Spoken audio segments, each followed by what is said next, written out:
Hello everyone, I am नवीन कुमार। और जैसे कि हम लोग देख रहे हैं मार्केट में गिरावट जो है आती ही जा रही है। एफआईएस जो है लगातार बेचे ही जा रहे हैं। रिसेंट भी बेचा है अच्छा खासा माल, और डीआईआई जो है अच्छा खासा खरीदते जा रहे हैं। सुबह सुबह आते ही एफआईएस बेचते हैं, और डीआईआई जब शाम को मार्केट बंद हो रहा था 3:30 बजे के आसपास, तो वो 2-2:30 बजे के आसपास में मार्केट वापस खरीदना चालू कर देते हैं डीआईआई वाले। तो जो इंडिविजुअल हो बीच में फंसा हुआ है कि क्या चल क्या रहा है मार्केट में, सुबह सुबह लगता है मार्केट क्रैश होगा, शाम को लगता है कि नहीं नहीं रिकवर हो रहा है। तो ये जो गेम है ये पूरा चल रहा है। और इसी गेम के बीच में एक नया सवाल उठता है कि हमारा जो इन्वेस्टमेंट है उसको फिलहाल के तौर पे हम बेच दें, तो जब नीचे जाएगा मार्केट तो हम खरीद लेंगे उस वक्त, या फिर हम एसआईपी जो अभी चला रहे हैं उस एसआईपी को बंद कर दें। राइट, जो सिस्टमेटिक इन्वेस्टमेंट प्लान है म्यूचुअल फंड में चल रहा है।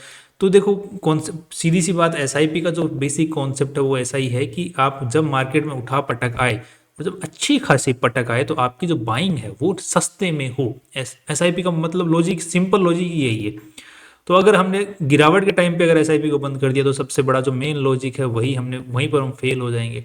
राइट, क्योंकि अगर हम नीचे में खरीद पाएंगे तभी तो हमारा एवरेजिंग प्राइस जो है वो नीचे में आ पाएगी, और जब मार्केट वापस टॉप पर जाएगा तब हमको एक अच्छा खासा बेनिफिट वहां देखने को मिलता है। तो एसआईपी यूजुअली जब मार्केट गिरावट में आता है तो बंद नहीं की जाती है, उनको चालू की जाती है।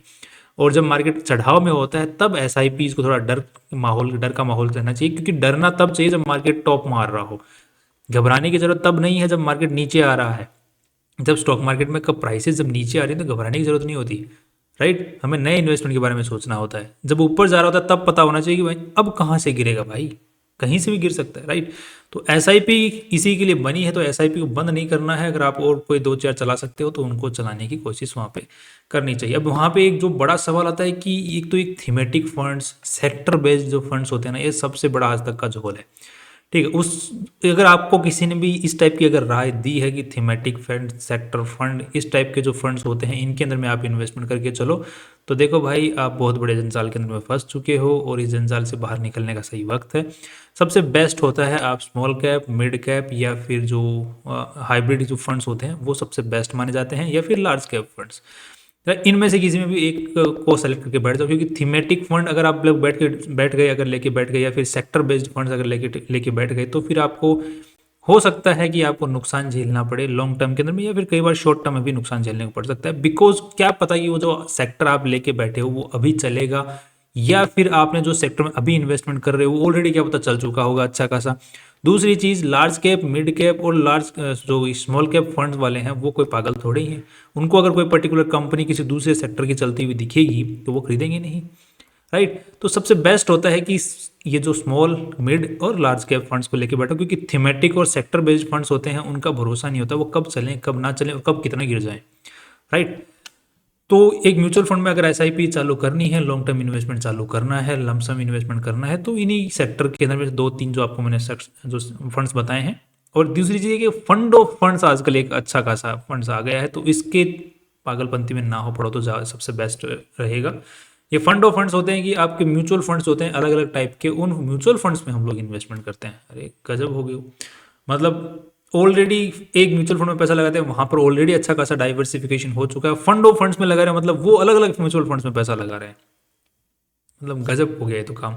तो सबसे बेस्ट है मिड कैप, स्मॉल कैप और लार्ज कैप, इनमें से आप सेलेक्ट कर सकते हो। बाकी आप हमारी एक ऑलरेडी सीरीज बनी हुई है म्यूचुअल फंड को लेकर के, आप उसको भी एक बार चेकआउट कर सकते हैं। वहाँ पर हमने अच्छे से एक्सप्लेन किया हुआ है इसके बारे में कंप्लीटली, उसको एक बार आप चेकआउट कर सकते हैं। सेकेंडली, अब मार्केट में गिरावट आ रही है तो किस तरीके से ये कंटिन्यू रह सकती है उसकी अगर बात करते हैं, तो हमने जब फर्स्ट टाइम मार्केट में जब गिरावट आई थी, फर्स्ट वाले जो लाइन के ऊपर में अगर मार्केट आया था, तब हमने बताया था कि ये कुछ सपोर्ट लेवल्स हैं मार्केट के, इनके ऊपर में मार्केट कभी भी आकर के ऊपर की तरफ में छलांग ले सकता है। जो सबसे स्ट्रॉन्ग सपोर्ट लेवल है वो ये वाला है पर्टिकुलरली, जो कि 21 लगभग कितना 22,500 रुपये के आसपास में है, 22,500 के पॉइंट्स के आसपास में। और यहाँ पर ये वाला भी एक स्ट्रॉन्ग पॉइंट है।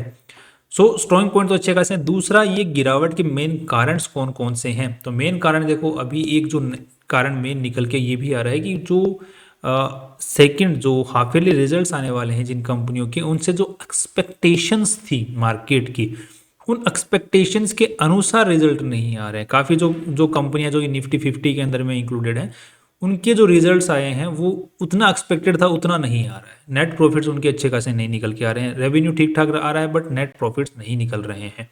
तो उस एक्सपेक्टेशन को लेकर के यहाँ पर मार्केट थोड़ा सा कि अभी क्या पता कितना जो है एक्सपेक्टेड है और कितना नीचे की तरफ में मार्केट निकल के आ जाए। अब जैसे इंडसइंड बैंक का रिजल्ट आया है, एक्सपेक्टेड था कुछ कुछ ही और नेट प्रॉफिट निकल के आया कुछ ही, राइट। तो मार्केट में एक अच्छी खासी गिरावट उसकी वजह से देखने को मिल रही है, क्योंकि इसका पीछे रीजन, सबसे मेन जो रीजन होता है वो होता है कि निफ्टी का एक पूरा पीई होता है, पी रेशियो होता है पूरा निफ्टी का, वो पी रेशियो बिगड़ जाएगा। वो पी रेशियो होना चाहिए बेसिकली 21-22 के आसपास में। तो अगर वो पी रेशियो, अगर जो निफ्टी 50 में जो कंपनियां वो अगर खराब रिजल्ट जारी करती हैं तो वो पी रेशियो ऊपर चला जाएगा ऑटोमेटिकली। तो वो पी रेशियो को वापस 21-22 के आसपास में लेके आने के लिए मार्केट को नीचे आना पड़ेगा। अब उसी पी रेशियो के आसपास में मार्केट आने की कोशिश कर रहा है, बिकॉज वहाँ पे गड़बड़ नजर आ रही है कि जो सितंबर का रिजल्ट है वो अच्छा ना आए कुछ कंपनियों को, जो निफ्टी 50 में। तो एक ये बड़ा ये भी रीज़न सामने निकल के आ रहा है। बाकी देखो सीधी सी बात है कि मार्केट को जब नीचे आना होता है तो रीजंस ढूंढ लेता है, और जब ऊपर जाना होता है तो भी रीजंस ढूंढ लेता है। बट ये जो कमाई वाला जो फैक्टर है, एक तो इंटरनेशनल लेवल के जो फैक्टर्स हैं वो तो है ही, और साथ में एक जो कमाई वाला फैक्टर है ये सबसे मेन फैक्टर होता है। अगर कमाई वाले फैक्टर के अंदर में कुछ भी गड़बड़ नजर आती है तो फिर मार्केट किसी की नहीं सुनता। वो कमाई अगर गिर रही है तो मार्केट भी गिरेगा, कमाई बढ़ रही है तो मार्केट भी बढ़ेगा। बट ये जो अभी जो सेकंड जो फाइनेंशियल 25 का जो सेकंड रिजल्ट आ रहा है Q2 का, इसका जो थोड़ा सा गड़बड़ाया हुआ नजर आ रहा है। कुछ कंपनियों ने रिजल्ट जारी किया, उनके अंदर में थोड़ी जो चिंताजनक वो देखने को मिली है, चिंता देखने को मिली है। सो अब हम इस सिचुएशन में क्या कर सकते हैं? देखो मार्केट अगर इस वजह से गिरता भी है तो SIPs को चालू रखो, और साथ में अच्छी अच्छी जो कंपनियां हैं उनके अंदर में इन्वेस्टमेंट करो, कोई दिक्कत नहीं है। जो कंपनियां अच्छी हैं, फंडामेंटली अच्छी हैं, जिनके हम भी नाम डालते रहते हैं चैनल के ऊपर में, उनके अंदर में आप लोग एवरेजिंग करके चल सकते हो। बट ध्यान रखिए एवरेजिंग कैसे करनी है, उसका एक तरीका है। किसी भी स्टॉक के अंदर मान के चलो आपने ए स्टॉक खरीदा है, वो 30% नीचे आ गया है, तो अब ए स्टॉक की जो दूसरी कॉम्पिटिटर कंपनी है उसको वहां पे ए को एवरेज करना है, तो बी को खरीदो। जो दूसरी कॉम्पिटिटर कंपनी है उसके शेयर को खरीदो, जो कि उसी के आसपास की कंपनी है। अगर ए उठेगा तो बी भी उठेगी, उस टाइप की जो कंपनी होती है उनको। तो इससे क्या होगा कि अगर ए कंपनी के अंदर में आपने एवरेजिंग कर भी ली, अगर एवरेजिंग आपने ए कंपनी में कर ली और उसमें अगर आपने बहुत ज़्यादा पैसा लगा दिया, तो अल्टीमेटली अगर एक कंपनी में ही गड़बड़ निकल आई तो फिर आपका जो पैसा है वो डूबने का खतरा बढ़ जाता है। तो अगर आपने ए को एवरेज करने के लिए बी को खरीदा, इसका मतलब अगर ए में गड़बड़ी निकली तो जितना उसमें लगा हुआ पैसा है वही डूबेगा, तो बी उस पैसे को जो है ऊपर जाते वक्त उस पैसे को वो कर देगी, बैलेंस आउट कर देगी।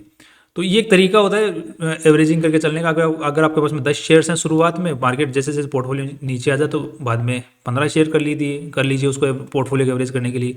फिर 15 शेयर को अगर खरीदने के बाद में पोर्टफोलियो और नीचे आ रहा है तो फिर 5 शेयर और खरीद के 20 शेयर टोटल कर लीजिए पूरे पोर्टफोलियो को एवरेज करने के लिए। इस तरीके से एक टेक्निक बनी हुई है, जिसका हमने डिस्क्रिप्शन के अंदर में लिंक दे रखा है वीडियो का, आप उसको चेकआउट कर सकते हैं। बाकी डरने की कोई बात है नहीं, यहाँ पर बड़ा क्रैश आने की कुछ ज़्यादा उम्मीदें नज़र नहीं आ रही। इन पॉइंट्स को आप लोग ध्यान ले सकते हो कि ज़्यादा से ज़्यादा हाईएस्ट कितना गिरेगा, 18,000 तक चला जाएगा, 19,000 तक चला जाएगा। इससे ज़्यादा तो बहुत 18-19 तो बहुत ज़्यादा एक्सट्रीम केस है यहाँ पर। उतना एक्सट्रीम केस का तो सिनेरियो यहाँ बन ही नहीं रहा। लास्ट कितना ही ज़्यादा क्या 21 तक 22 तक चला जाएगा ज़्यादा से ज़्यादा, इससे ज़्यादा तो क्या ही जाएगा। इससे ज़्यादा की उम्मीद नहीं नज़र आ रही है यहाँ पे। बाकी आप लोग क्या सोचते हैं इस बारे में, आप अपनी राय रख सकते हैं कमेंट बॉक्स के अंदर में। Finally see you tomorrow.